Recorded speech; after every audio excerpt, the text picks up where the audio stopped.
اے اللہ، میری ہر نماز کا ہر سجدہ اپنی بارگاہ میں قبول فرما۔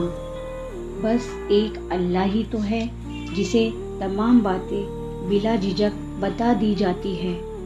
حضرت علی فرماتے ہیں، کبھی تم دوسروں کے لیے دل سے دعا مانگ کر دیکھو، تمہیں اپنے لیے دعا مانگنے کی ضرورت ہی نہیں پڑے گی۔ خوبصورت ہے وہ سوچ جو دوسرے انسان کے لیے اچھا سوچے، اور خوبصورت ہے وہ انسان جسے اللہ ایسی سوچ عطا کرے۔ عظیم ہے وہ لوگ جو دوسروں کے آنسو کو مسکراہٹ میں تبدیل کرنے کا فن رکھتے ہیں۔ خود کو ایسا بناؤ کہ تم کو دیکھنے والے تمہاری تربیت کرنے والوں کے حق میں دعا کرے۔ صرف انسان ہونا کافی نہیں ہے، انسان کے اندر انسانیت کا ہونا بھی ضروری ہے۔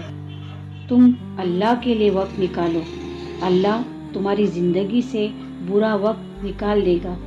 درد اللہ سے بانٹ لو تو روح میں بھی سکون آ جاتا ہے۔ ہر ٹوٹی ہوئی امید مجھے میرے اللہ سے جوڑتی ہے۔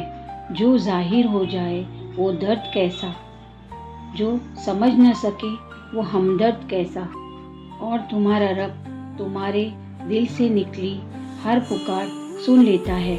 وقت جب کروٹ لیتا ہے تو بازیاں نہیں، زندگیاں پلٹ جاتی ہیں۔ ہم سکون کی تلاش میں اکثر ان راستوں کو اپناتے ہیں جو مزید بے سکونی کی وجہ بنتے ہیں۔ سب کچھ گزر جاتا ہے مگر سب کچھ بھلایا نہیں جاتا۔ اللہ جب مدد کرنا چاہتا ہے تو وسیلے خود بخود بنا دیتا ہے۔